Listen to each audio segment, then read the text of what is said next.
Chapter 43. Risk and Reward. The second Abra hunt went off without a hitch, much to Red's relief.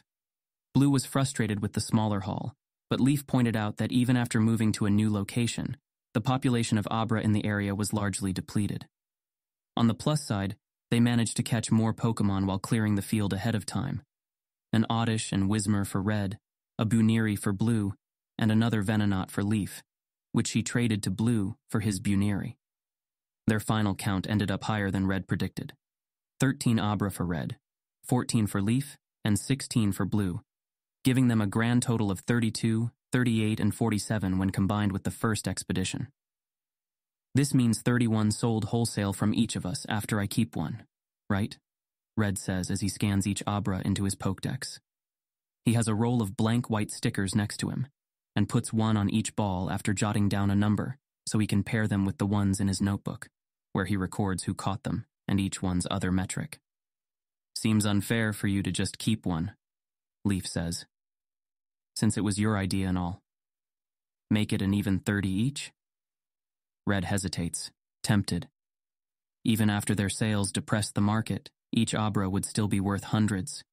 I guess 90 makes as good a headline as 93. You know what makes a better one? Blue says. 99. I'll throw in an extra 3 of mine into each of ours. Still leaves me with 8 to sell, which is going to take a while anyway. Red's eyebrows shoot up. Huh, that's unusually generous of you. Leaf kicks him below the table. That's really good of you, Blue. Blue smiles and shrugs, hands on the back of his head in a way that lifts his jacket a bit, exposing the 2 badges pinned to his shirt. Yeah, I've been in a good mood lately, for some reason. Red rolls his eyes, but he's smiling too. Thanks, Blue. In that case, you should be the one to speak during the press release. What? No way, it was your idea. You do it. Red stares. No, seriously, who are you and what did you do with Blue? He's right, Red. You deserve the spotlight on this. But you guys both need the fame for your goals more than I do. This research and the recognition for the method is enough for me. Nah, I'll pass, Blue says. I don't like talking to reporters anyway. He looks at Leaf. No offense. Keep calling me a real reporter, and I'll forgive any offense. But you'll have to get over that at some point, you know. Blue grins. Sure, just not now while I can keep having you two to talk to them for me. He turns to Red. This one's all you, bud. Red looks back and forth between them. You guys decided this already without me, didn't you? Leaf smiles. We're both the children of professors, and we got a huge bump from the renegade thing, even though you did more to actually defend me at Moon. This was your brainchild, Red.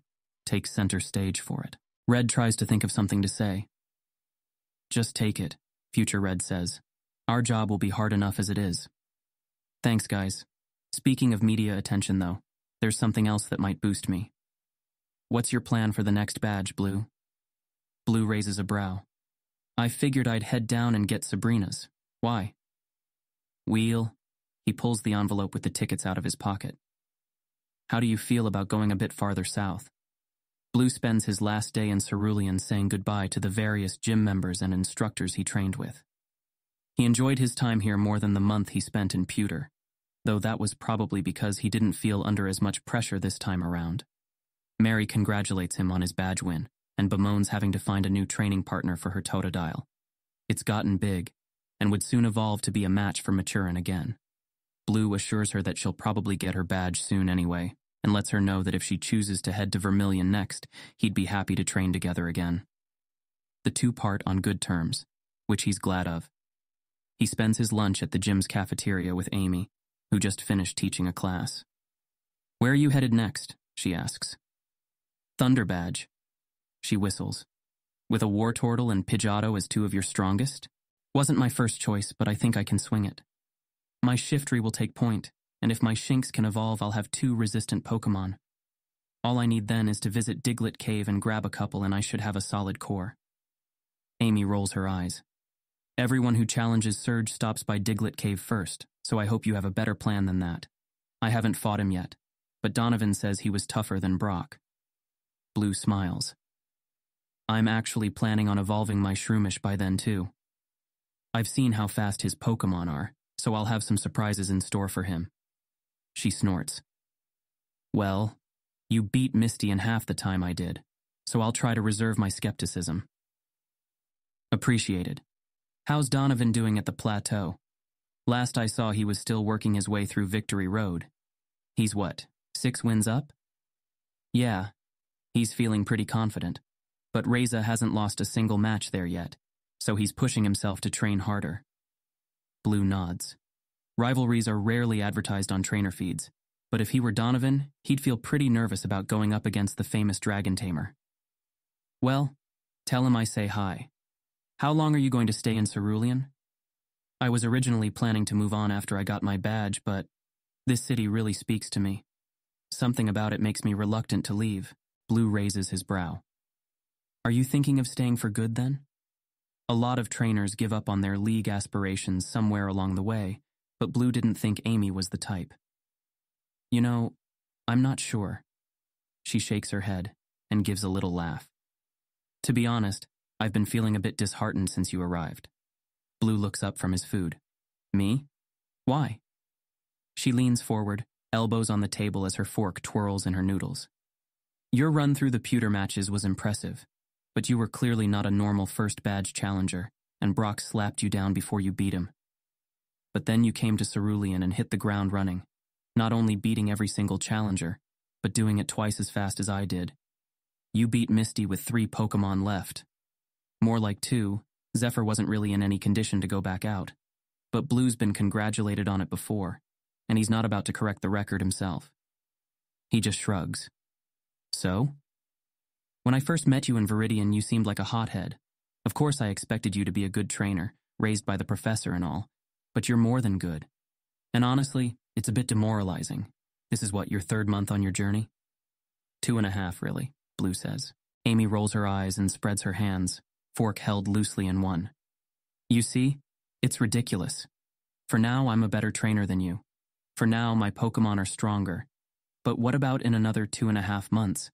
My brother has a shot at being champion, and I thought I could catch up to him and beat him someday. But if we keep going at our current rates, you'll get there before I do. So why even bother? Blue feels strange. Any other time, having his skill acknowledged like this would make him feel good. But this outcome is one that he doesn't want, never even thought was possible. Amy's a good trainer. She has to keep going to reach her full potential. He tries to find words to reassure her, and finds himself doing something he's not used to, playing down his accomplishments. Look, you can't go by just badges.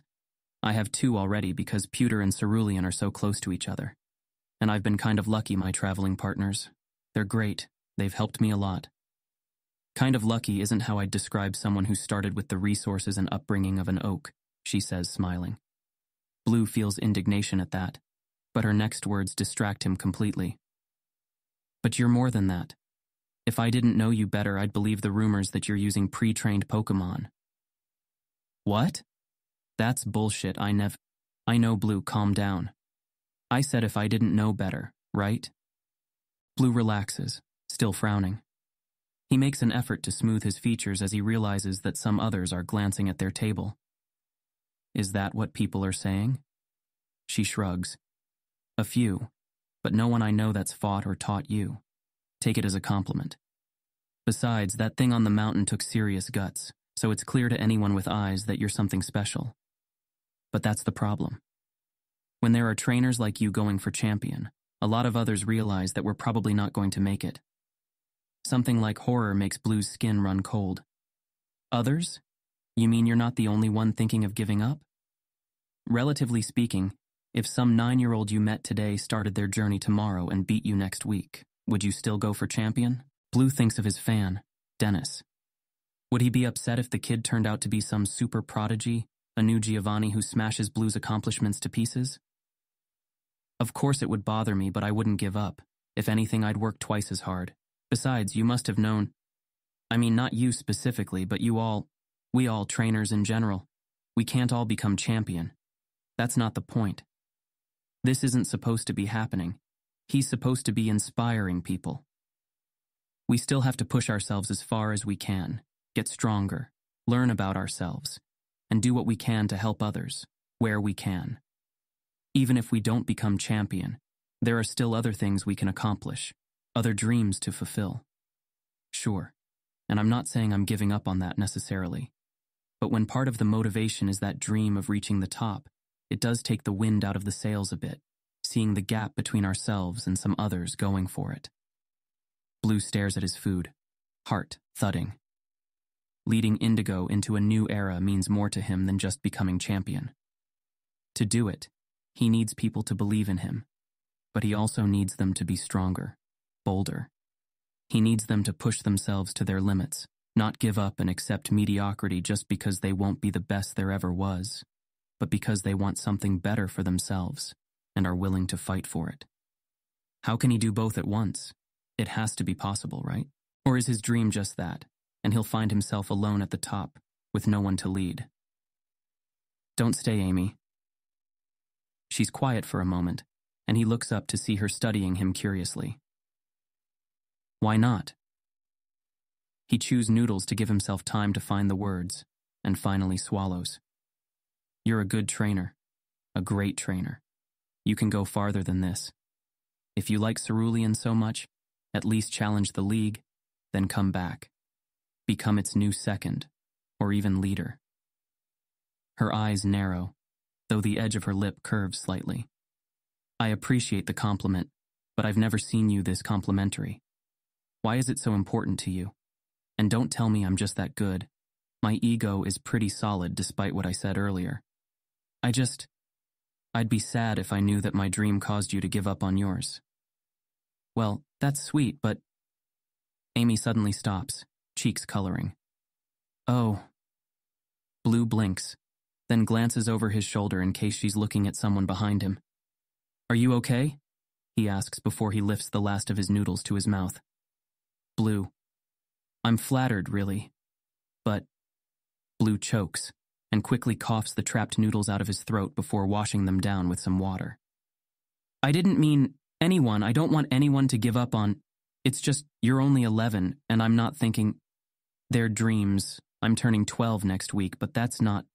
Of romance now, but you're a cute kid. Panic rises as Blue tries not to raise his voice. What I meant, I just want you to be strong. Oh, she says again, and he relaxes until she leans forward and whispers, Is Pokemon battling your love language?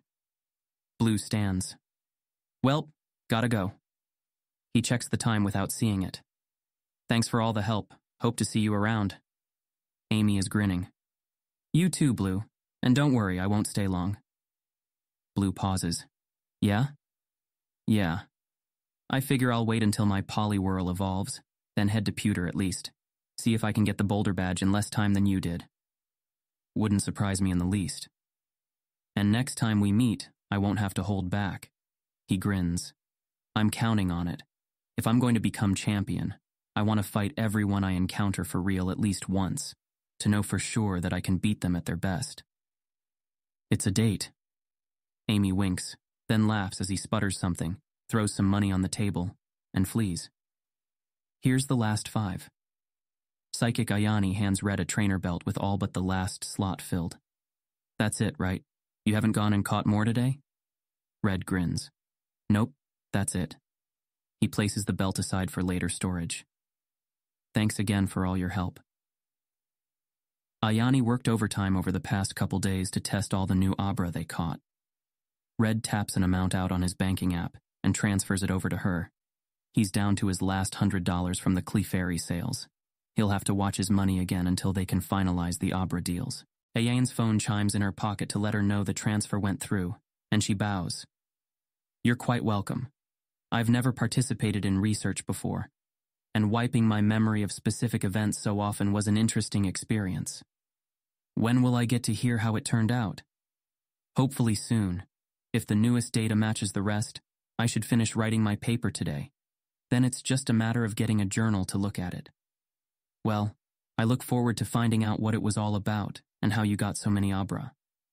She looks at Red for a beat, as if hoping that he'll reveal it now that the experiment is over. Red smiles.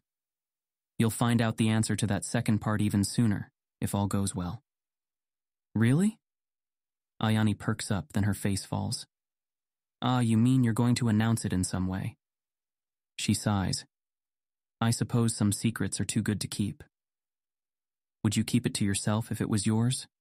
Red asks, curious. It's hard to say. My current goals don't really require large amounts of money, but perhaps my priorities would shift if I had realistic access to it. In any case. She settles into the chair and smooths the creases in her pants. What would you like our final lesson to be about? Still struggling with the stone? Yes, but I've got something else in mind. Teleportation. Red smiles. I guess it doesn't take a psychic to figure that out. I've been expecting it ever since you caught the initial batch of Abra. The basic method of using a Pokémon to teleport is simple. Just use the command Register Teleport when your Pokémon is where you want them to go. Then whenever you're somewhere else, touch the Pokémon and say teleport. But a psychic is capable of true teleportation, or free teleportation, linking their mind with their Pokémon's and returning to any location they've been to before, as long as there's a strong enough memory associated with the spot.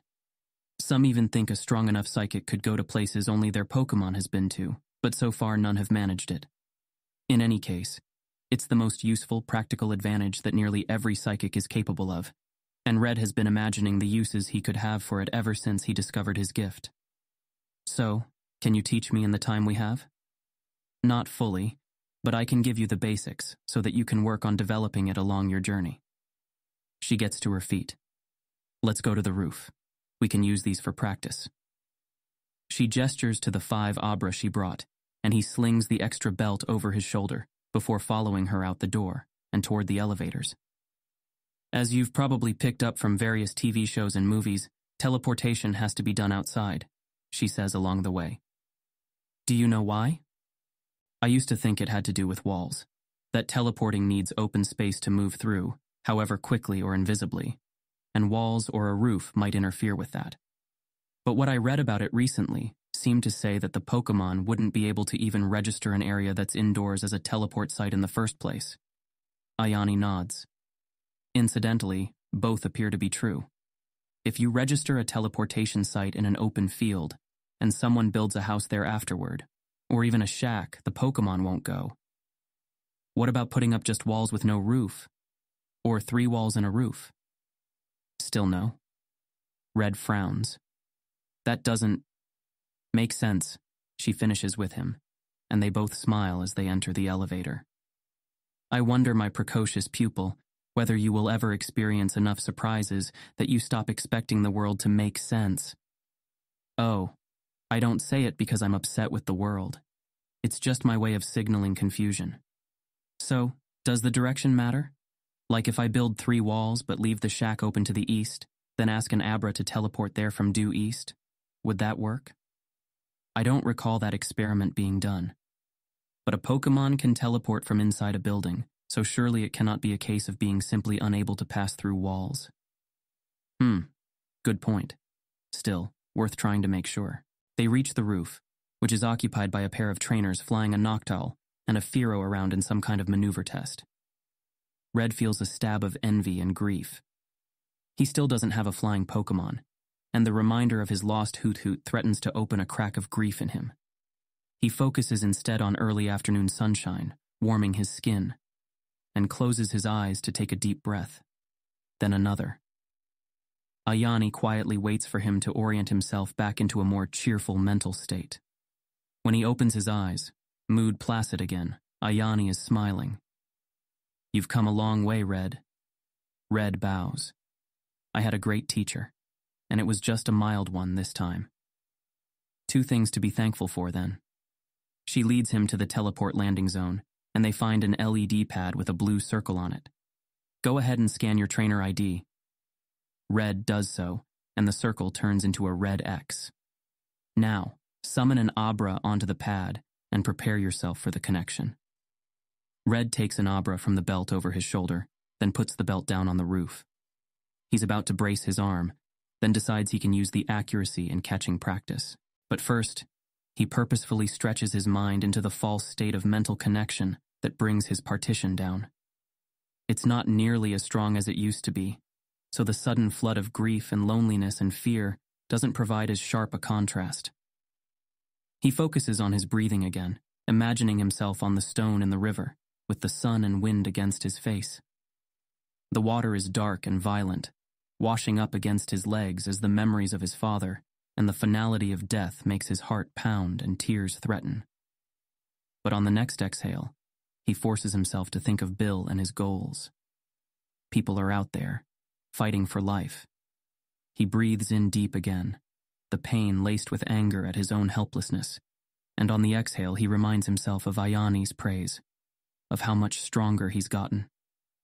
He inhales fear at leaving the city again and risking wild Pokemon encounters, and on the exhale imagines Pichu on his shoulder, nuzzling his neck. We'll keep each other safe, he promises his Pokemon, then Blue and Leaf, Professor Oak and his mom, the whole world.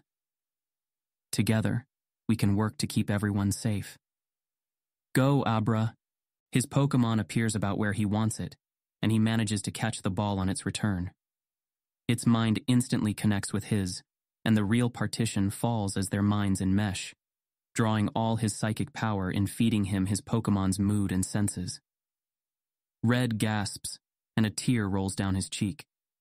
He feels the urge to retreat, to bring up his mental shield and disconnect, but forces himself to bear it, one breath at a time, going over his positive thoughts over and over, exhale after exhale, and focusing on just living in the moment, experiencing his senses, until he at least feels like things won't get worse.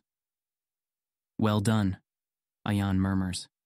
Now, slowly focus more on your Abra's senses, starting with its physical touch. Red does so, using that focus as the new distraction from his grief.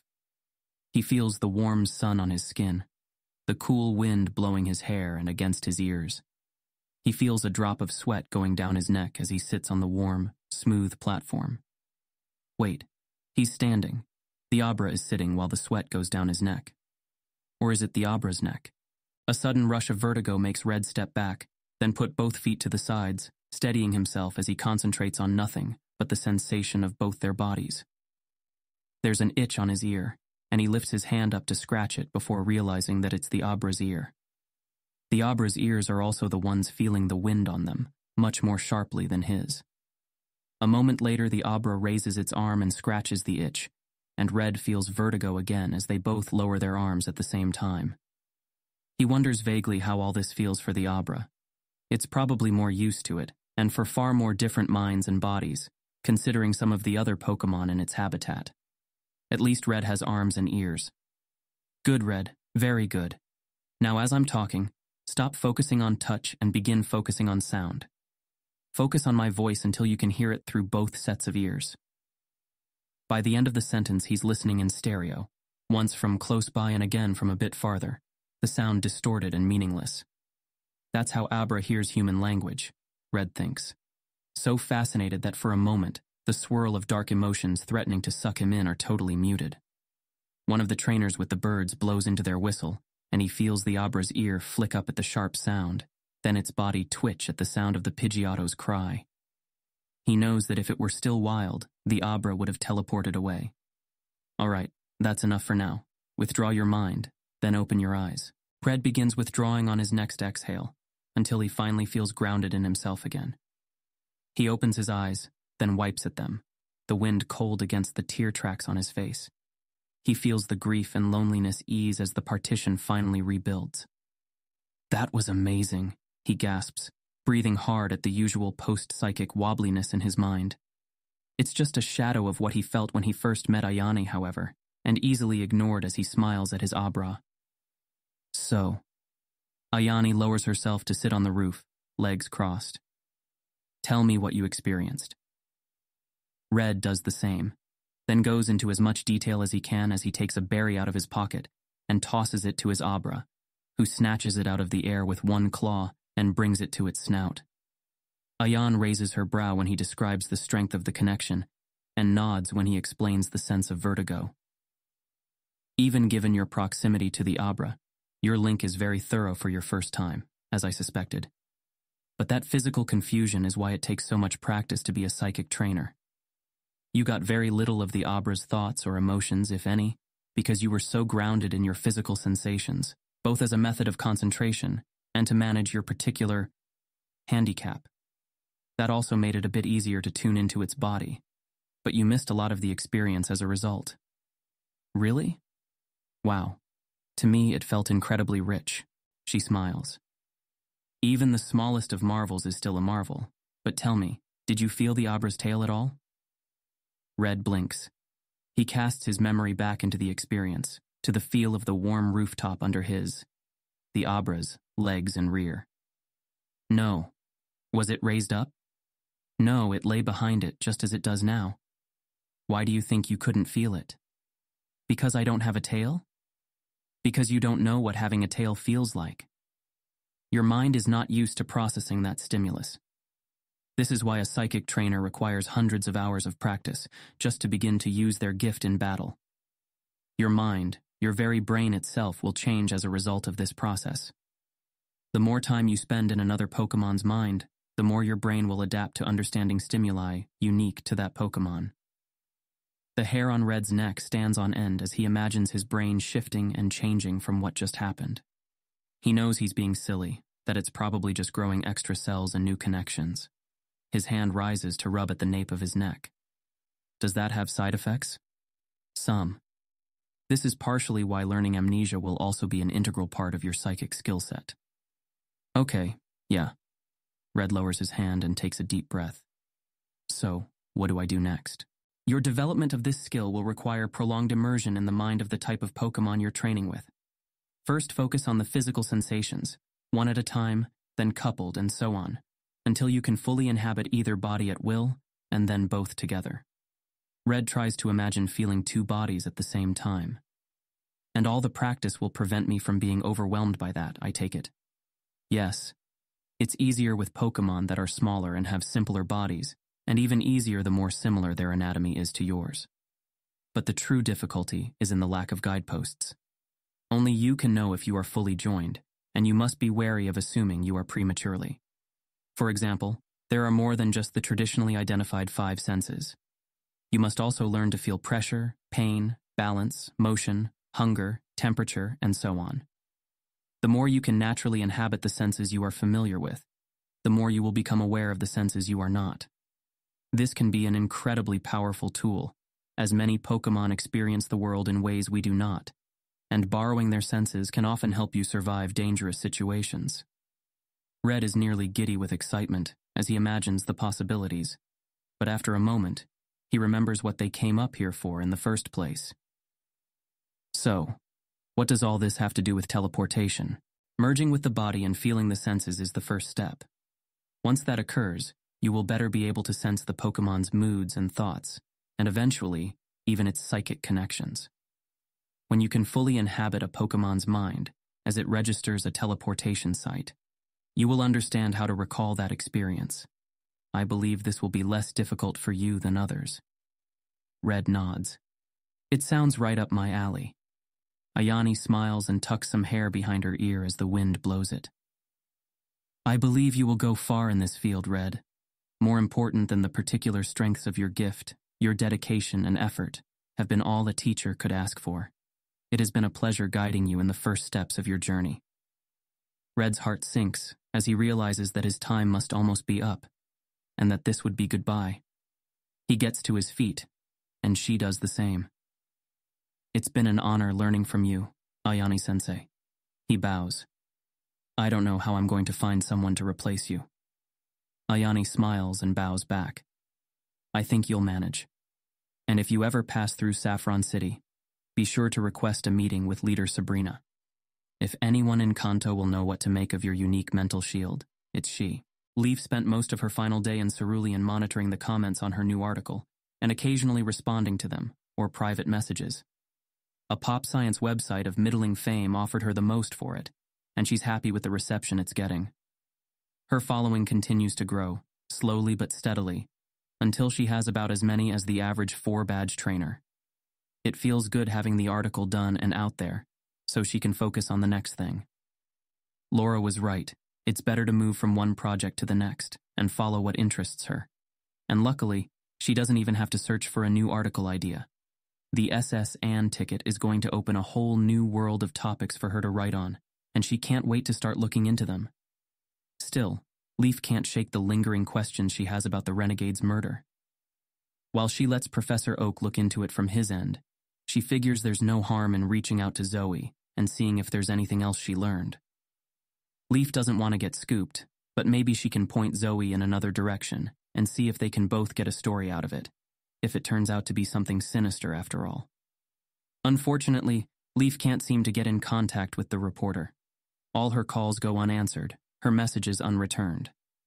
As the day goes on, Leaf sits on her bed and tries not to freak out.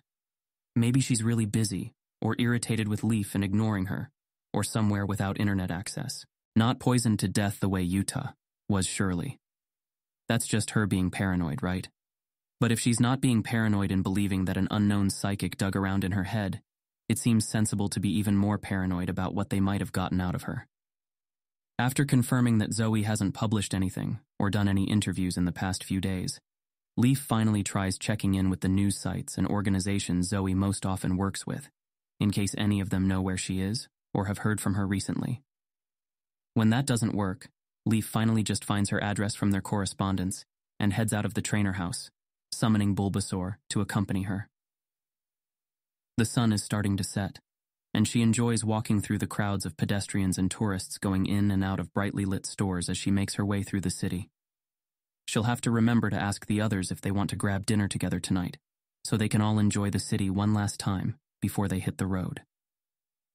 She passes an ice cream parlor with people sitting out front, and stops to get a cone of mint chocolate chip for herself and a cold poffin for Bulbasaur. It's all a pleasant distraction, but she keeps imagining what she'll do if Zoe doesn't answer her door, and what it might mean.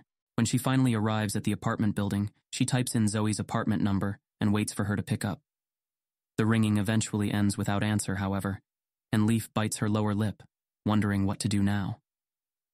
Bulbasaur wanders over to the glass door and tries to walk through it, only to bump his nose. He extends his vines and presses them against the glass, moving them up and around as if trying to find a way through, and Leaf withdraws her Pokémon before he decides to start whipping it. She takes her phone out and pretends to read something off the screen as she paces back and forth, waiting for someone to open the door. About 5 minutes later, she spots someone coming out and pivots to head toward the door so she can reach it just as they do. She keeps her eyes on her screen as they open it and holds the door open for them, then slips in and puts her phone away. The lobby is clean and upscale, but not enough for a front desk, thankfully. She finds the elevators and rides up to Zoe's floor, then finds her apartment in the maze of hallways. The indoor quiet after walking the streets is suddenly oppressive, and her steps slow as she approaches the door, heart thumping. She wishes she'd asked Red or Blue to come. Her hand itches to rest on Bulbasaur's Pokeball, but that's silly. Even if Zoe is lying dead in her apartment, stop that, you're being ridiculous. There's no reason for there to still be any present danger. Throat dry, Leaf lifts her arm and presses the doorbell. She looks left and right in the hallway, unable to keep herself from checking for any watching parties. Maybe there's a camera in the light overhead. The door stays closed. Leaf leans forward and presses her ear to it. Silence. Leaf presses the doorbell again, listening to it chime through the door. How long should she wait here? She can entertain herself on her phone for a while, but she should be packing, preparing for their morning departure. Hope has already fled by the time she presses the doorbell a third time, and she turns around and slides her back against the door, head resting against it. She takes her phone out and begins typing a message to Blue to let him know where she is when the door opens behind her, spilling her backward with a yelp. Her body freezes as she stares upward in shock at Zoe, who stares down at her with a face carved of stone. Miss Juniper, to what do I owe the pleasure? Leaf is already scrambling to her feet as she stuffs her phone in her pocket. Hi, Miss Palmer. I'm sorry for coming uninvited. I was worried about you. Worried? I'm fine. Why would you be worried about me? Leaf stares at the reporter, who stands in her doorway in casual home attire. Zoe looks softer with her hair loose around her shoulders and no makeup on, but her eyes are as clear and focused as ever. There's no sign of sickness or injury. She just looks normal. Leaf begins to feel very foolish. I just haven't seen you around in a while, that's all. I've been working. I just got back from Cerulean South this afternoon after looking into the home invasion there. Ah, good. Leaf wants to ask her if she got her messages, then decides against it. Busy or not, the reporter could have responded if she wanted to. Clearly she didn't, and Leaf just feels like she's imposing now. All she wanted was to make sure Zoe was okay, and she's done that. Well, I'm heading out of town, so I just thought I'd say goodbye. Have a good night. Leaf raises a hand in a wave and turns away. I thought you were planning on writing something about the city. Leaf turns back. I was, but the article on the dig site kind of took the place of that. Leaf smiles. It's not exactly the eye-opening investigative piece I was hoping for, but I'm still grateful that your tip led me to a story. Now I've got a new opportunity in Vermilion, so I'm heading down there. Zoe studies Leaf and something in her face shifts, the polite blankness leaving her features. Leaf fidgets, smile fading. She's about to say goodbye again, when the reporter suddenly says, You're the reason my sources on the mountain have all dried up, aren't you? Leaf's head jerks back. What? That fluff piece on the dig site. You were looking into the tip on the Renegade and cluelessly bumbled around until someone important noticed. Potential leaks were cracked down on. My sources were all confronted or scared quiet. And now, I'm out of a story. Shock slowly turns to simmering anger as the reporter's accusation registers. That's not what happened. Then what did happen? Zoe leans against her doorframe. You tell someone about who gave you the tip so they could freeze me out? Leaf clenches her jaw shut before a response can come out, realizing at the last second that this kind of blunt accusation is an effective way to bully someone into spilling their secrets. My investigation is still ongoing, she says, words clipped, and I didn't tell anyone about you. Though Giovanni may have figured it out, with that psychic, Zoe doesn't appear fazed by her glare. Well, seems you have it all in hand then. So what did you want with me?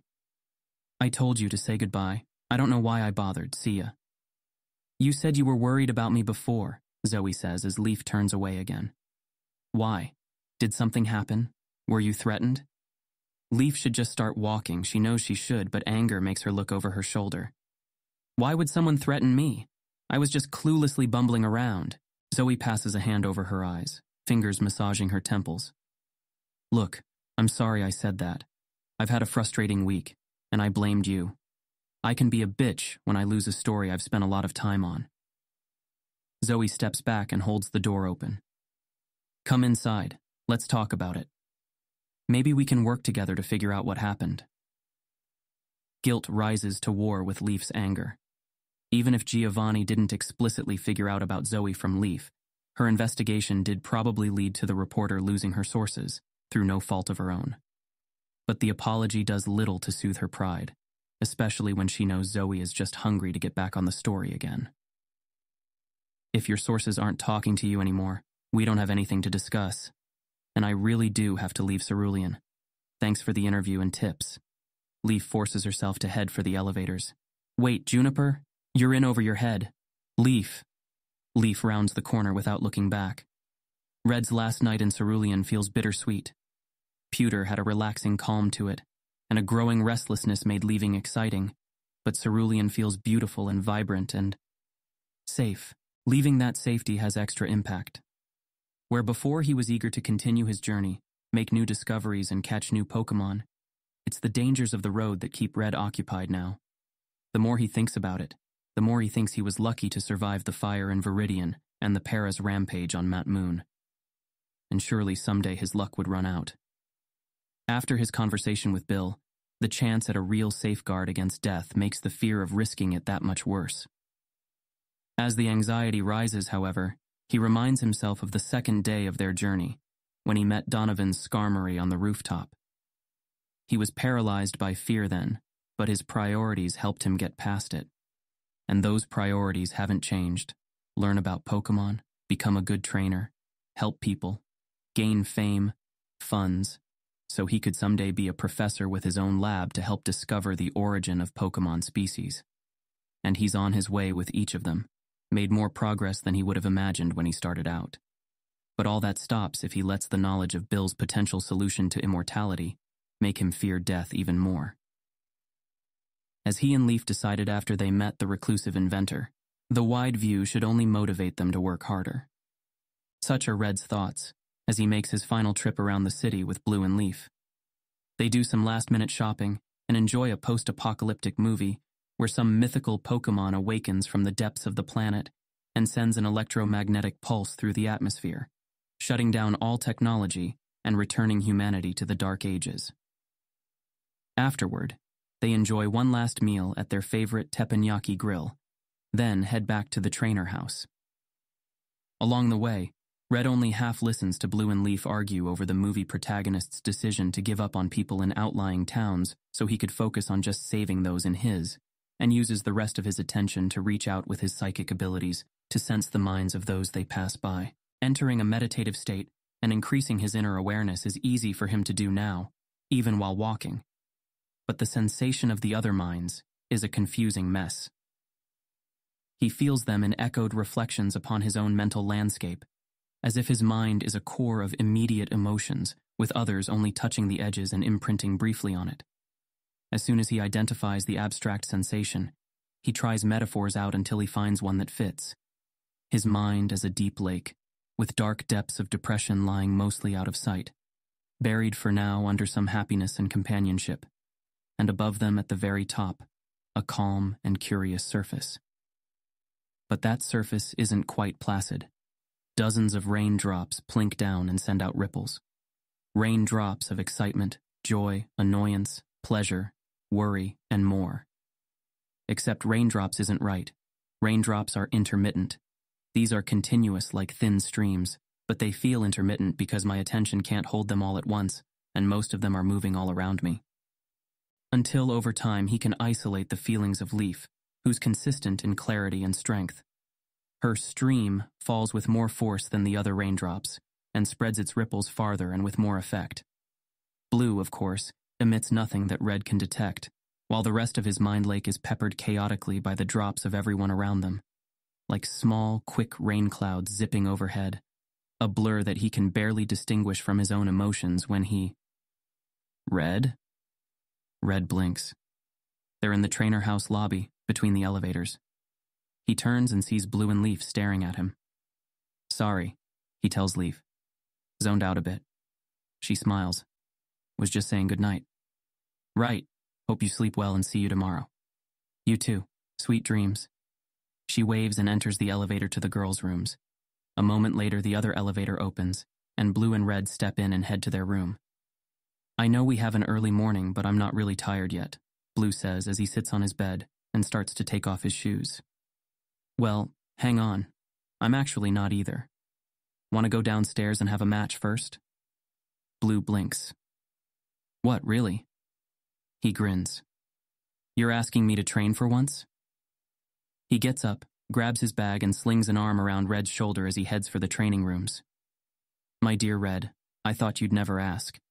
All our sessions are finally rubbing off, huh? You've been missing them? Something like that, Red says, struggling out from under Blue's arm to grab his own bag. Another good reason to keep Pichu on my shoulder at all times. Deterrence. I just want to make sure I'm prepared for the road again, after what happened when we left Pewter. Blue nods. Good plan. You've just barely managed to keep up while training our weaker Pokemon. A couple weeks off and you'll fall way behind. I've been busy. Blue hits the elevator button, then raises his hands. Not judging, just saying. I'll be glad to have a consistent partner on the road. Even Leaf is coming around, I think. Really? Should we invite her? Nah. She still doesn't want to do any actual combat, but maybe soon.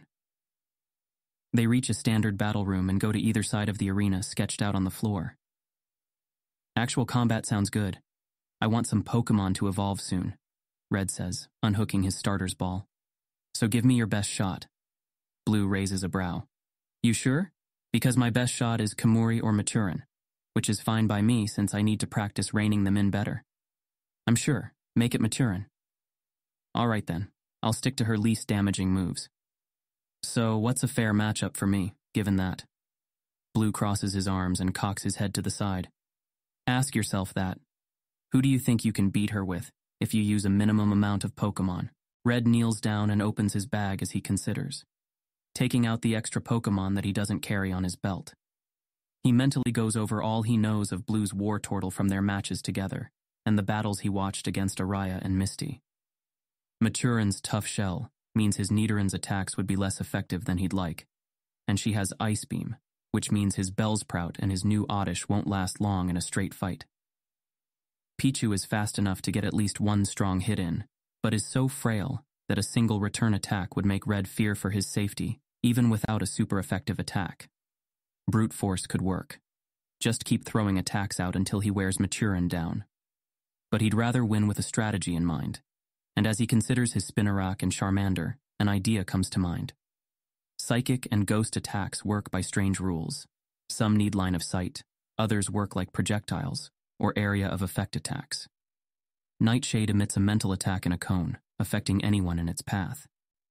But while the Spinarak displays the pattern on its back when it uses it, the pattern itself doesn't have to be seen, nor does the Spinarak have to see its target. Another minute of thought and Red looks up. Oddish, Spinarak, Caterpie, Charmander. Blue looks at the ceiling and rubs his chin. Red waits for Blue to try and figure out his strategy, going over his own in his mind, and trying not to let his nerves take over. He feels the urge to reach out with his mind the way he did at Bill's, see if he could get an idea of Blue's feelings, give him some clue as to what his plan is. He'll have to get used to fighting that instinct, or he'll accidentally do it at the wrong time and get someone else upset with him. Either that, or get used to pretending not to know how others feel, like Ayani does. Lucky that Blue is dark, really, so Red doesn't have to worry about it with him. Okay, let's do it, Blue says. The two put their face masks on, and Blue widens his stance, then unclips his dive ball. Ready? Set. Go, Maturin. Go, Caterpie. String shot. Tackle. Maturin hits his Caterpie and sends it bouncing across the floor, but it flips itself while in the air so that it's still facing the Wartortle when it lands. Long strands of sticky filament shoot out and latch onto the Wartortle. Bubble, Blue yells, and Maturin sends a stream of shimmering orbs out. String shot. The bubbles reach his Caterpie and explode, knocking it around and cutting off its attack. Red's heart leaps into his throat as he watches his Pokémon tumble and roll along the ground. He considers trying again, but doesn't want to risk the bug any further. Caterpie, return, go, Oddish. Bye, dodge. His Pokémon leaps away on its short legs, barely avoiding the ice beam that spreads a sheen of frost on the ground where it was standing. I thought you were going easy. Poison powder. Bye, then dodge. Going easy is one thing, surrendering is another. The beam of ice connects this time, and Red quickly withdraws his Oddish, heart pounding as he watches Maturin try and avoid the cloud of spores that were sent out. The sticky string attaching it to the ground slows Maturin long enough for her to get coated, however, and Red feels a small surge of hope. Time is on his side now. Go, Charmander! Smoke screen! Bubble! Dodge! Charmander flings a glob of black goo at Maturin, the projectile billowing smoke outward. About half a dozen large bubbles float toward him in return, and Charmander leaps and scurries around them, managing to avoid all but one. It touches his shoulder and gives an explosive pop, knocking him to the side and drenching him in a fine mist. Bubble. Smoke screen. Again the bubbles are sent out, and again Charmander sticks a glob of sludge to Maturin. Charmander is hit by another bubble, and the resulting pop knocks him head over tail. Red begins to consider withdrawing him, but the Wartortle is now the center of a haze of smoke. Her aim should be way off. One more should do it. Smoke screen. Tackle. Dodge, Red yells, heart sinking as Matron runs fast enough to emerge from the smoke and avoid the third glob. Charmander tries to run, but Matron cuts him off with a full-body tackle that knocks him out of the arena's lines and against the wall. Smoke begins to surround Maturin again, though she's batting at the burning globs on her shell, knocking some of it away. Smoke screen. Bubble. The black blob hits Maturin straight in the belly, and she coughs as the smoke billows up directly in her face.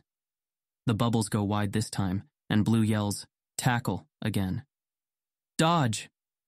Charmander easily evades the smoke-covered Wartortle, but Blue yells for another tackle and Red is forced to keep his Pokémon moving. Smoke is starting to fill the room, and the fans overhead turn on automatically to suck it away. Red watches their Pokémon run around until Charmander has a solid lead, then risks another smoke screen. But though it lands, Maturin's return bubble attack is so wide that Charmander is nearly hit again. Even with her sight obscured, Red can't risk another bubble landing, and he quickly extends Charmander's ball. Return, Charmander. Go, Spinarak. Nightshade. Gah! Spinarak raises its abdomen, only to get blasted by a jet of water. Nightshade, Red calls out again, and this time Maturin misses. The stream of water abruptly cuts off as Maturin takes an unsteady step backward, then falls to all fours, shaking her head. Gah! Nightshade. The water misses again, and Red's Spinarak continues its mental assault. Red's so caught up in the battle, he almost misses Blue walking along the side of the arena so that he's closer to his Pokémon. Hey, Red yells.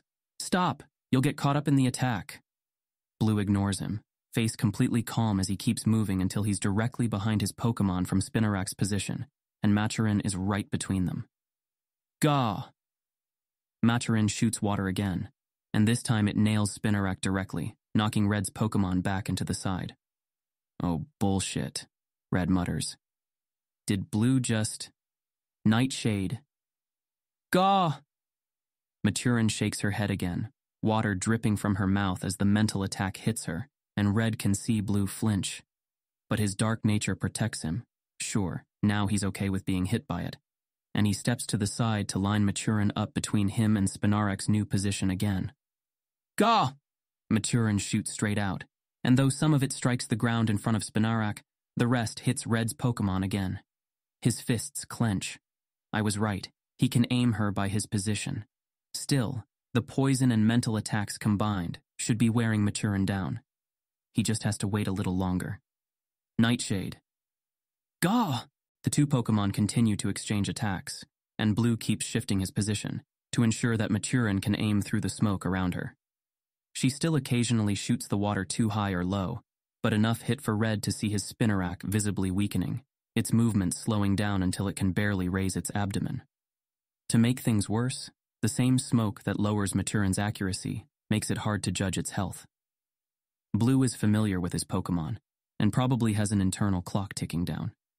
But Red doesn't know how quickly a Wartortle will succumb to an Oddish's poison, or how many mental attacks it can take before it passes out. He should have used an Ember attack or two with Charmander, tried to burn Maturin. As it is, he feels his hope dwindling. As always, Blue looks calm and sure, giving nothing away, and Red finds himself frustrated by the inability to check his mental state. He finally decides that his only hope is to try for Maturin's. Red ignores the battle for a moment, focuses on his breathing, and extends his psychic sense. He feels the echoes of minds through the walls and ceiling around them, but ignores everything but those in the same room. He focuses past the alien, unreadable noise of his Spinarak, and toward the mind just beyond it. Weakness floods through Red, every breath painful as his stomach, no, not the stomach, something else, churns and jets water through his throat and out his mouth in a spray. Red! Red is on his hands and knees, vomit on the floor. He gives his head a brisk shake, then looks up to find Blue staring at him in shock as their Pokémon continue battling. Red fumbles for Spinarak's ball and aims it forward. Spinarak, return. Maturin, stop! Blue dashes toward him and unhooks an antidote from his belt. He sprays it into the smoke cloud around Maturin as he runs past, leaping around and over puddles of water and poisonous spores until he kneels beside Red. You okay? Red leans back until he's sitting on his haunches, breathing deep and grimacing at the taste in his mouth. Fine, he says, and clears his throat before spitting. Water? Sure, yeah. Blue grabs Red's canteen from his bag and brings it to him. He waits for Red to take a deep drink, then asks, Is it your stomach? Think some of the meat was undercooked? No, nothing like that, Red says, laughing a little as he wipes at his eyes. His body feels completely fine, the borrowed sensations fading moments after he disconnected from Maturin. The only lingering effects are from his body's reaction, and the usual upwelling of grief that he quickly confronts with his positive emotions and reminders, with some success. It helps having Blue beside him, obvious worry on his face. I thought I was going to lose, so I tried sensing how hurt Maturin was. Blue looks at him with a mix of alarm and fascination. You can do that now? Not well, apparently, but yeah, it's a new thing I'm practicing. Red, you idiot! You poisoned her and hit her with half a dozen mental attacks. Blue looks up to check on Maturin, who's still somewhat obscured by the smoke cloud, but appears to be sitting down and resting now. No wonder you threw up. Actually, I think it was in sympathy with her water gun. Red grimaces as he remembers the sensation of liquid traveling up his throat with powerful force, and his stomach heaves again. Thankfully, it calms down after. But yeah, there might have been some carryover from the rest too. Blue, she's in pain. A lot. I think it was the poison, which you cured, but you should heal her more. Red rubs his arms as he remembers the sensation of pain that radiated over her skin. She's taken worse, but yeah, now that I know you're not dying. Blue stands and goes to his Pokemon, spraying her with a full potion bottle and feeding her some berries as the last of the smoke fades away. Red takes deep breaths until he feels normal again, mind lingering on the sensations he shared.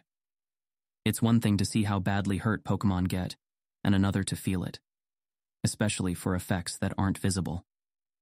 Hey, so, how much longer were you going to keep Maturin out? Red asks, getting to his feet and taking his Pokemon out one at a time to heal them up. He brings Spinarak out first and sprays some potion on its bruised and cracked carapace. Was I close to beating you? Another 20 seconds, probably. Were you going to keep Spinarak out that long? Red considers it as he withdraws the bug. I don't know. I guess it depends on how many more times Maturin scored a hit.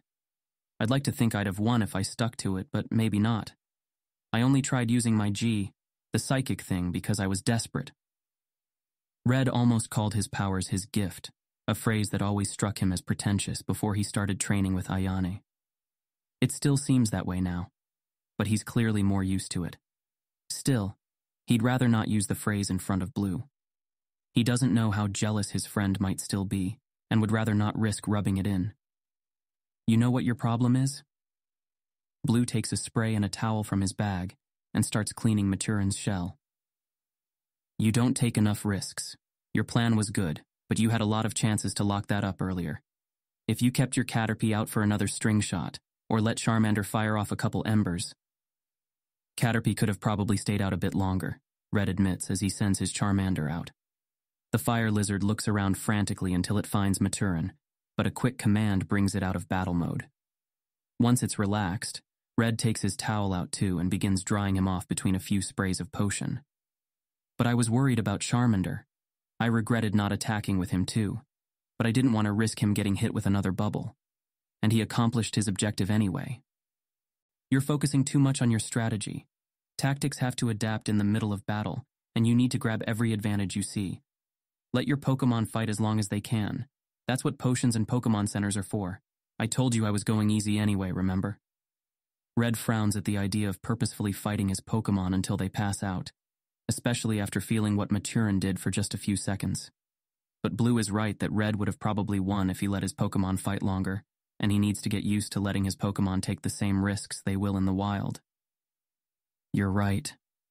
I guess I'm still a bit overcautious after losing Spearow and Rattata. I get it. Losing my Pokemon in Viridian sucked too, but you're not doing them any favors by being soft on them during training. Red nods as he feeds Charmander. His Pokemon is nearly as tall as his waist now, and Red smiles as the fire lizard butts its head against his thigh and nuzzles it. Red strokes the warm scales on his head, then withdraws him and brings Oddish out for a quick defrosting and healing, followed by Caterpie. As soon as the bug sees Maturin again, however, it bursts into light, causing Red to leap back in surprise and stare as his first Pokemon evolves. Whoa! Grats on your first Evo, Red. I mean, it's a Caterpie. They evolve if you blow on them hard enough. But still, Red grins, voice wry. Thanks, Blue. He watches the light fade to reveal his new Metapod, its hard carapace gleaming in the overhead lights. After it seems to realize it's not in battle, it waddles over to the berries he laid out. and Red kneels down to feed a few into the slot-like mouth on its front. I guess I should go for a Butterfree soon. He wonders how close to evolving his other Pokémon are, and feels a surge of confidence. He may have lost the battle, and the mid-battle psychic experiment didn't go so well, but he still feels more prepared for leaving the city than he did before. Yeah, then you'll finally have a flyer, Blue says as he withdraws Maturin and goes to the wall to hit the button marking the training room as in need of a cleanup. Sort of. I mean, it's a Butterfree. Shut up, Blue. On the morning of their departure, Red wakes up extra early and grabs a cab out of Cerulean North. He spends the ride drinking tea to chase away his lingering sleepiness and looking over his paper for final edits. Ayani's final batch of Abra confirmed the trend, and the correlation is clear as ever. At the lower bounds, no Abra with an other of less than 21% could lift more than 28 kilos. The empty space in the top left quadrant extends rightward until other climbs over 25%, and then data points begin to track upward to 28% and 34 kilos, after which the dots become a seemingly random cloud. But in that empty space, the null hypothesis seems clearly defeated, which means there seems to be something in the Abra that the Pokédex doesn't understand. The same thing it didn't understand in the Spinarak, and that something is probably related, at least a little, to the Abra's psychokinetic strength. Red works his way down the document, fixing typos and doing some final edits while ignoring his car sickness as best he can. He also does his best to restrain the excitement coursing through him. He's too used to disappointment to assume that this would be as big a deal as he thinks it will. But reserved optimism or not, the depression that's weighed him down over the past 2 weeks is at its weakest when he considers the results. It's nice to bask in that feeling a while. When Red considers the potential implications of this research, he can't help but feel a bit like a fraud. It was the professor and the rest of Palette Lab's hard work that made this new Pokédex, after all, and without it he never would have had the idea to try and measure his Spinarak's psychic ability. When he brought it up to Professor Oak, his mentor laughed. And what? You think luck had no part of my career? If I had been born just a couple years earlier or later, someone else would have been the first trainer with all the new technology available to make the discoveries I did. But it still took a lot of work to make them, and then follow through with the rest of what made me a professor. I still feel like I'm cheating. You're the one who developed this Pokédex, you and Dr. Matty and the rest of Palette Labs. Red, you are part of Palette Labs. Whatever you accomplish with what we taught and provided for you is an extension of our work. We paved the roads for those like you to have the opportunities you do and make new discoveries. To be the next ones to teach us all something new. Red makes a final edit in his conclusion, then sends it off to Dr. Matty to check over and leans his head back against the seat. He closes his eyes for the rest of the trip to let the mild nausea pass, smiling slightly. If everything goes well, anything Red has to teach will be soon outstripped by how much more there will be to learn. What the physical substance that correlates with psychic powers is, whether it's the same between species, whether there's a cutoff point between species labeled psychic type, and those that merely have access to some psychic abilities. There will be a lot to study, and a lot of others besides him studying them. It won't just be his project anymore, but a collaboration. One that Red will have to keep working hard in to stay at the forefront. And as much attention as Red gets for it, he'll always know who he has to thank, one of whom he also needs to apologize to. The cab pulls up to Bill's house, and Red thanks the driver, then tells them to go back without him. Red goes over to the front of one of Bill's houses and stands in front of the door. He looks for the camera lens, then waves to it. Hey, Bill. I don't know if you're up or not this early, so I didn't call ahead, but we're heading south today and I just wanted to say goodbye. And to say thank you. You've been a lot of help to me, more than anyone but Professor Oak, and I appreciate it more than I can say. He takes a deep breath. I also wanted to apologize. I'm still new at the whole psychic thing, but that's no excuse for letting my emotions get the better of me. I'm sorry for violating your trust and privacy, and I hope I can make it up to you by going to the cruise convention. More than that, though, I wanted to offer you something in return. He unclips his Abra's ball, the strongest one he caught, and thus one of those he'll be keeping for himself. I understand your reasons for what you said, and your offer to store others who are already suspended is really generous. So I'm going to set your house as a teleport point, just in case I need to get someone to you. I won't pretend it's not also in case something happens to me, but I'm also doing it so that if you ever need something, I can come to you right away. Red smiles. Even if it's just to bring you a soda. Red wonders if Bill would say something if he's awake. Red's pretty sure the house records its surroundings, but whether it would tell Bill that he came by is a different story. He'll send Bill a message after to let him know, but just in case. If you're awake and okay with that, make the Clefairy appear again. If not, the Arbok. Red waits another few moments, tensely preparing his nervous system for a realistic Arbok to suddenly appear beside him. Instead, a Clefairy pops up beside him instead, which makes him jump anyway. Red grins at the Clefairy, which disappears a moment later. He brings up his mental shield, then summons his Abra in the grassy field by the house and says, "Register teleport." Then he returns it to its ball and brings out his other Abra. "Thanks again, Bill. Talk to you soon." He puts a hand on the smooth fur of its head and says, "Teleport." And with a wrenching, shuddering twist, the grassy fields and houses around him are replaced by the rooftop of the trainer house. He feeds his Abra a poke puff, then withdraws it and heads down to collect his bag and meet Blue and Leaf.